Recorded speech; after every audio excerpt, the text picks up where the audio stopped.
우리는 모두가 어떤 한때에 이 세상에 태어나고 그리고 이제 성장의 과정을 거칩니다.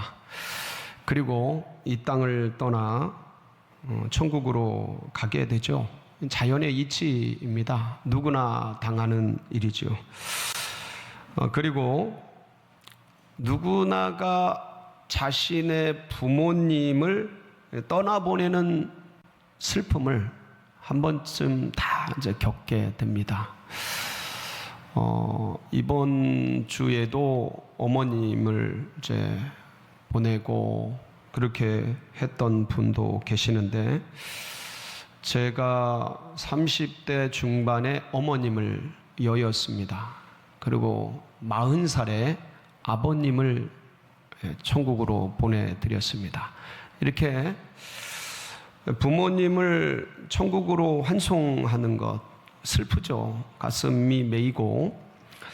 근데 이거는 시간이 지나면 위로가 되고, 또 더 시간이 지나면 기억의 한 페이지로 남고, 더 시간이 지나면 부모님과 함께 했던 것들이 추억으로 이제 자리를 잡게 됩니다.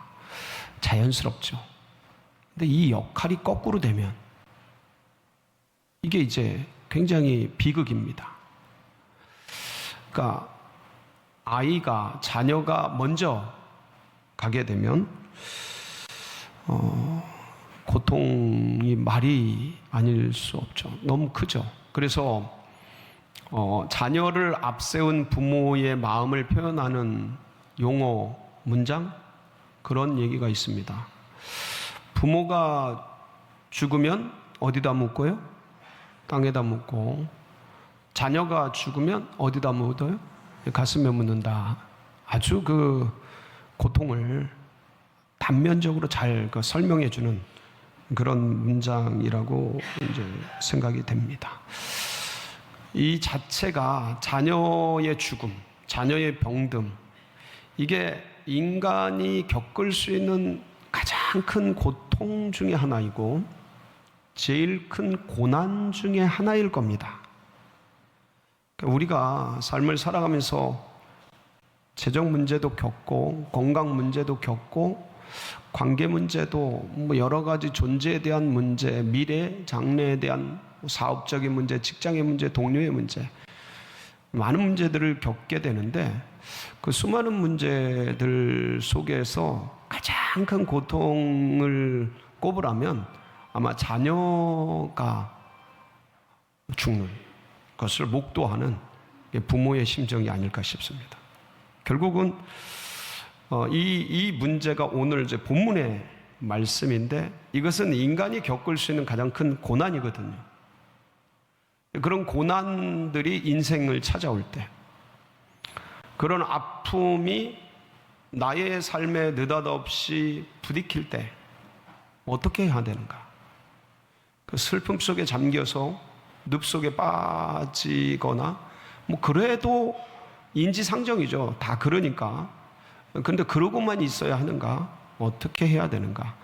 오늘 이 말씀을 통해서 자식을 가슴에 묻어야 하는 그 부모의 입장에 있는 그분의 아픔과 고난과 고통을 마주하면서 우리들이 인생에서 겪을 수 있는 여러 가지 문제와 아픔들을 생각을 하면서 여기서 다시 한번 힘을 얻고, 다시 한번 능력을 공급받고, 에너지를 일으켜서 그것들을 다스리고 또 극복하고 회복하고 나아가는 정말 좋은 은혜의 시간이 이 시간이 되시기를 축복합니다.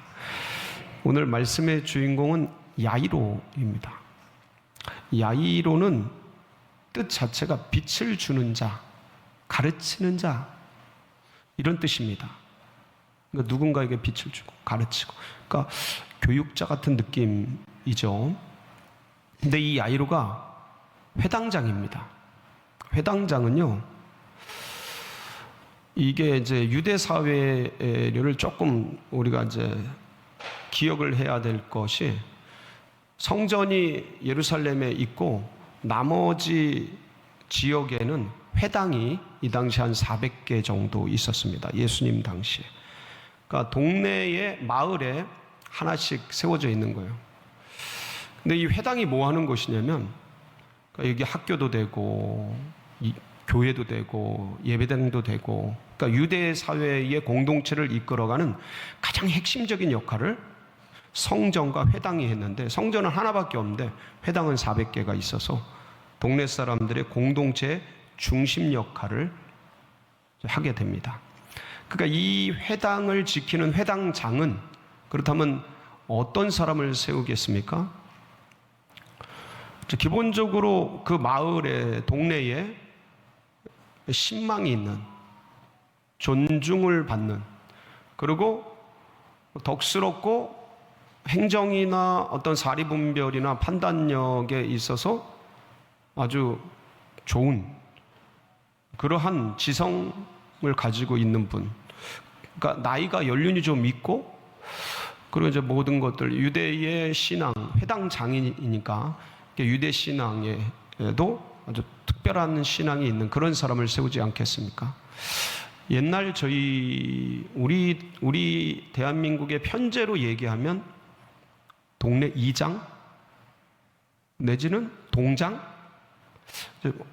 신앙까지 같이 하고 있으니까 좀 더 특별하죠. 회당장이 그런 분이라고 이제 볼 수가 있을 겁니다. 그러니까 이런 분들은 나이가 적을까요? 나이가 지긋할까요? 나이가 지긋하죠. 여러분 동네 이장 아무나 합니까?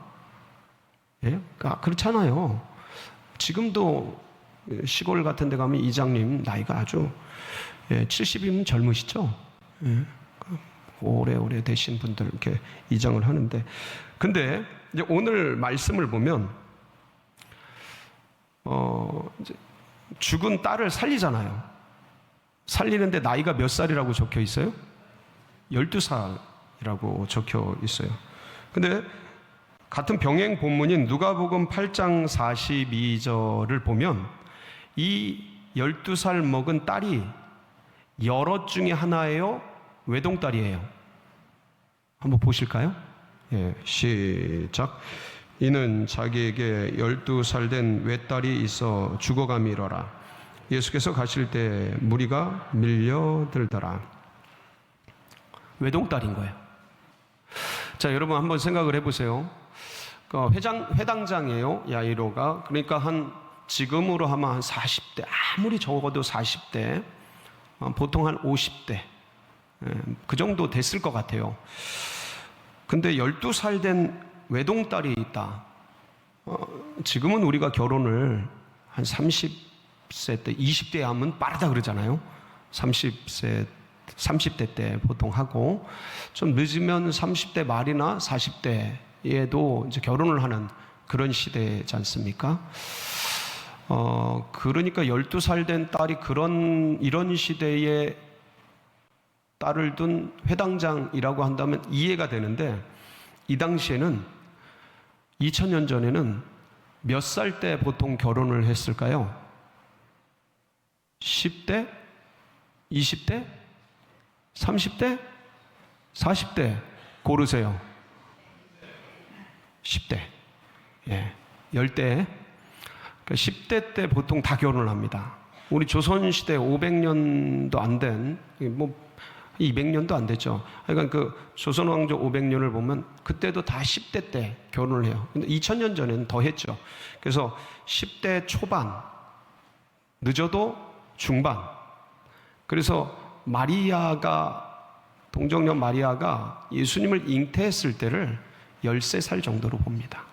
근데 좀 많게 보는 분들은 15살 이렇게 봐요. 그러니까 10대 초중반에 다 결혼을 한단 말이죠.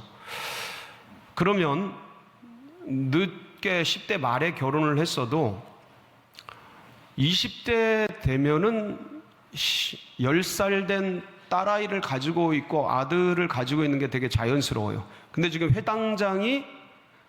해당장이잖아요. 40대, 50대라 그랬잖아요. 12살 된 외동딸을 가지고 있다고 한다면 이 회당장 야이로는 이 12살 된 딸을 일찍 낳았을까요? 늦게 낳았을까요? 그동안 그렇게 설명을 했는데 일찍 낳았다 그러면 어떡하십니까? 늦게 난 거죠. 늦둥이죠. 아주 늦둥이에요.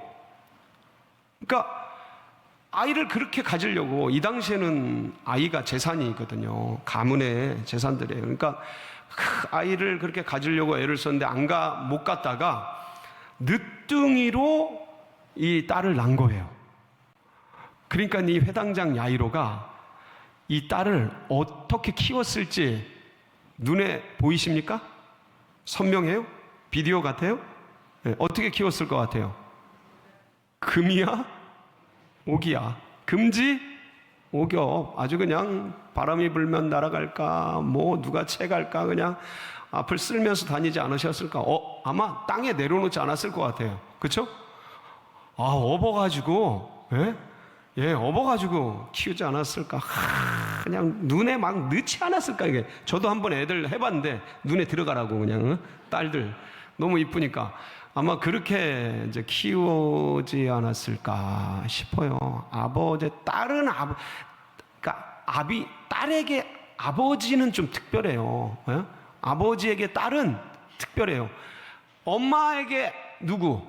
아들. 아빠에게 딸.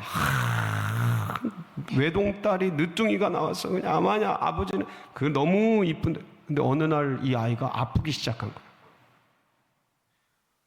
시름시름한. 여러분, 애들이 아프면 부모가 어떻게 해요? 진짜 가슴 찢어지죠. 근데 이제 얼마 앓고 나서 이제 나으면 더 큰 기쁨이 오는데, 애가 시름시름 앓기 시작하더니 이게 더 중병이 돼. 중병이 되다가 못해 이제는 뭐 한 거예요? 지금 말씀을 보면 위독한 거예요. 위독해. 그러니까 막 왔다 갔다 하는 거야 지금. 죽는 건 좀 이따 죽고, 좀 막 아파가지고. 그러니까 이 회당장 야이로가 이게 관리직도 하고 있었거든요. 이게 권력도 있었어요. 그러니까 이 애를 고치기 위해서 아마 동분서주 백방으로 다니면서 좋은 약들도 구해보고 별 여러 가지 조치를 안 한 것이 없을 겁니다. 근데 백약이 무효야. 듣지를 않아. 어떤 의사에게 가도 고치지 않아. 이 부모가 마음이 얼마나 힘들었을까, 아팠을까. 근데 애가 죽어가는 모습 속에 있게 된 겁니다. 너무 가슴 아픈 사실이 아닐 수가 없어요. 인간의 한계죠. 왜냐면 돈도 안 돼요.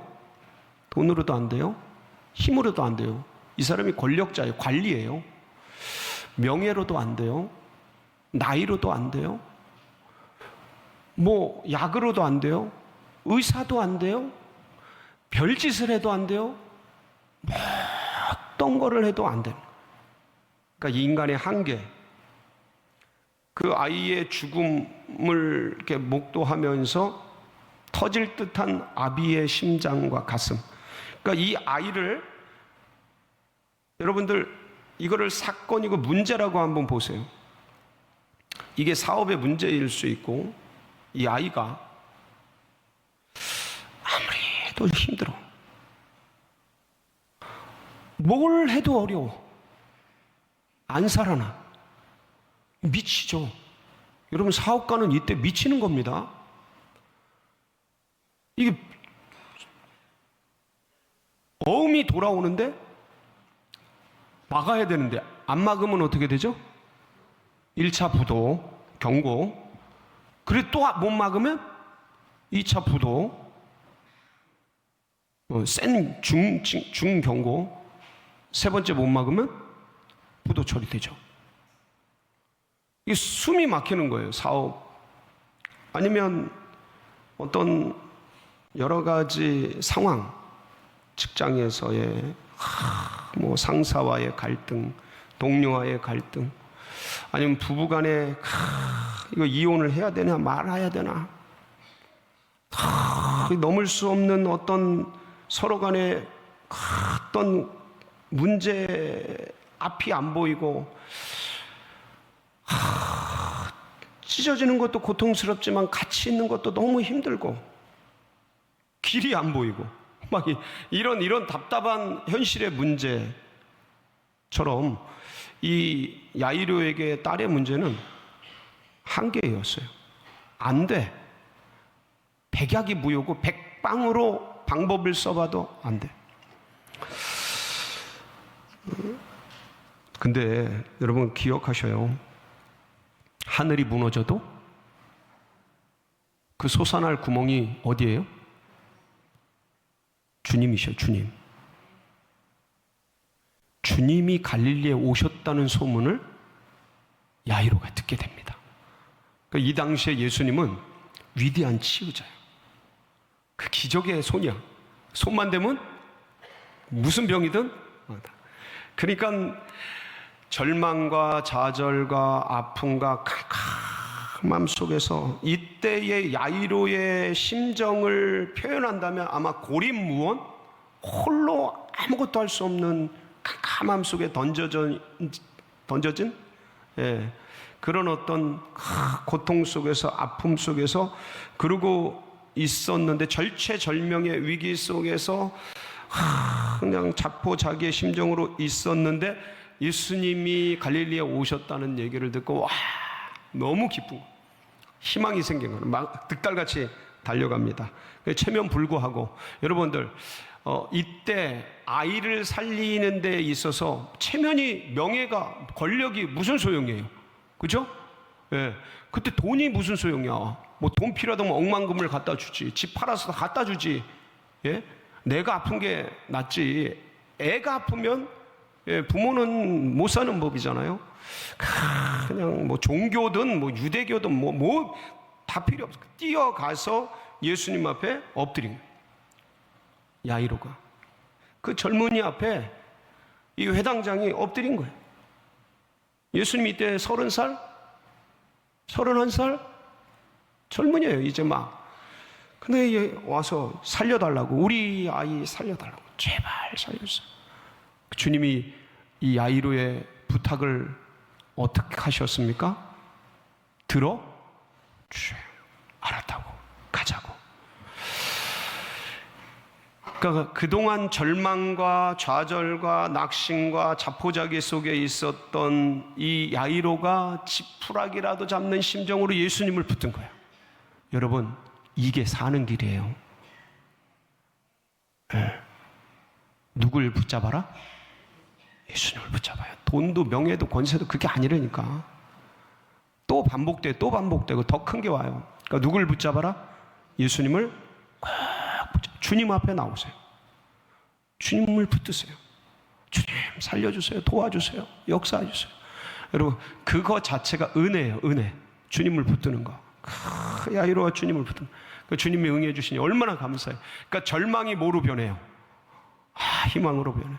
좌절과 아픔이 기쁨과 기대감으로 쫙 변하면서 와, 이제 우리 살았다.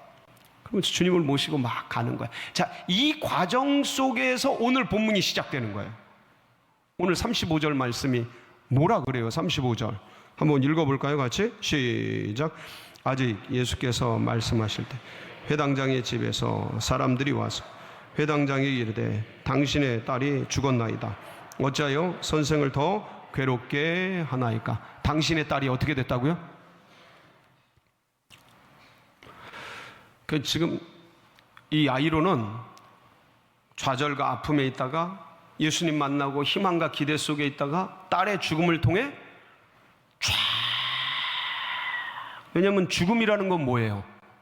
이 땅의 모든 희망과 기대를 끊어놓는 가위 같은 거잖아요. 다 끊어지잖아. 모든 게 죽음이라는 건 다 끝이잖아요. 어떤 인간도 그 앞에서 뭘 다른 걸 생각할 수가 있겠어요? 무덤 앞에서 그 무덤 속에 있는 사람을, 죽음에 있는 그 사람을 향해 어떤 기대와 소망을 가질 수 있겠어요? 불가능하죠. 아무것도 안 되죠. 이 소식을 접한 아마 야이로는요, 그 순간 맥이 탁 풀렸을 겁니다. 기운이 쫙 빠졌어요. 어쩌면 다리에 힘이 풀려서 쓰러졌을지도 몰라요. 네.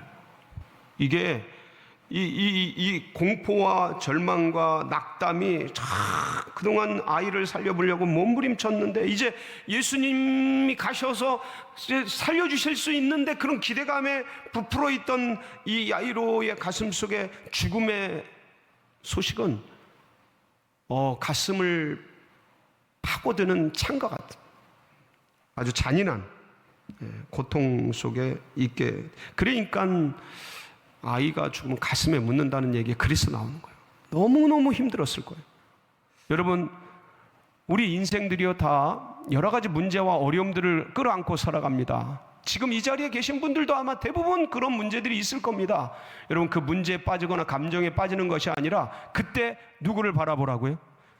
예수님을 바라보시기 바라고, 믿기만 하시고 믿음을 의지하시고 주님을 의지하고 주님을 붙드시는 여러분들 되기를 축복합니다. 그러면서 주님께서 믿기만 하라 그러면서 이 야이로와 함께 딸 아이 방으로 들어갑니다. 딸 아이 방으로 들어가서, 그리고 누워있는, 지금 죽어 있잖아요, 차가워진 이 아이 아니겠습니까? 그래서 다 손을 붙잡고 뭐라 그래요? 일어나라 그래요. 달리다쿰. 여러분, 달리다가 뭐냐면, 달리다가 아니고 달리다가 어린 소녀야 라는 뜻이에요. 쿰이 뭐냐면, 쿰, 일어나라는 뜻이에요. 그 정확하게는 달리다 쿰이 아니고 달리다 쿰이에요. 한번 따라해 볼까요? 달리다 쿰. 이게 뭐냐면 어린 소녀야 일어나라라는 거예요. 쿰, 일어나라. 그러니까 죽어있던 애가 어떻게 돼요? 벌떡? 문제가 올 때, 사건이 생길 때, 어려움이 일어날 때 누구나 다 당하는 일이에요. 근데 거기에 빠지는 것이 아니라 그때 뭐를 의지해라? 믿기만 해라. 주님만을 바라봐라. 그러니까 주님을 생각하면서, 주님이 어떻게 하셨어요? 어려움과 한계와 고통 속에서 달리다 쿰 한 것처럼 나에게 다가오는 한계와 문제와 사건과 두려운 일과 불안하고 고통스러운 일을 만날 때, 어느 순간 우울이 찾아올 때, 좌절이 찾아올 때, 공황이 찾아올 때, 괴로움이 찾아올 때, 수많은 정신적인, 신경적인, 재정적인 압력과 고통들이 인생 가운데 나에게 찾아올 때, 그거에 빠지는 것이 아니라, 그런 상황에 늪에 들어가는 것이 아니라, 그런 일이 올 때에 뭐 하기만 해라? 믿기만 해. 주님만 의지하기만 하세요. 뭐라고요? 그 문제를 향해서 달리다 쿰, 할렐루야. 그렇게 명령하세요. 그렇게 명하세요. 그 어린 소녀야 일어나라는 뜻인데, 그 문제가 올 때 주님을 생각하면서 달리다 쿰, 예수 이름으로 명하노니 달리다 쿰, 내 연약한 마음아 일어날지어다. 할렐루야. 예, 좌절된 영혼아 일어날지어다. 달리다 쿰. 여러분들 이걸 선포하세요. 그러니까 자꾸 쓰세요. 그냥 생각으로만 그렇지 뭐. 이걸 사용하지 않으면 일이 생겼을 때 넘어져요. 제가 당해서 그래. 제가 당해보니까 비참해요. 믿음의 백성이 시퍼렇게 하나님 살아계시고 예수님의 능력이 있는데, 성령의 권세가 있는데 아무것도 못 쓰고 팔팔 떨고 있으니까, 문제에 빠져가지고 호적호적 거리고 있으니까, 원수마귀 사탄이 볼 때 얼마나 우스울까. 근데 그런 일이 딱 있을 때 달리다 쿰, 예수 이름 명하노니 모든 어둠은 떠나갈지어다. 할렐루야. 여러분, 이래서 그 상황을 다스리고 정복하고, 그래 주님께서 주신 은혜와 사랑을 누리면서 승리하는 그런 복된 한 주간 되시기를 주의 이름으로 축복합니다.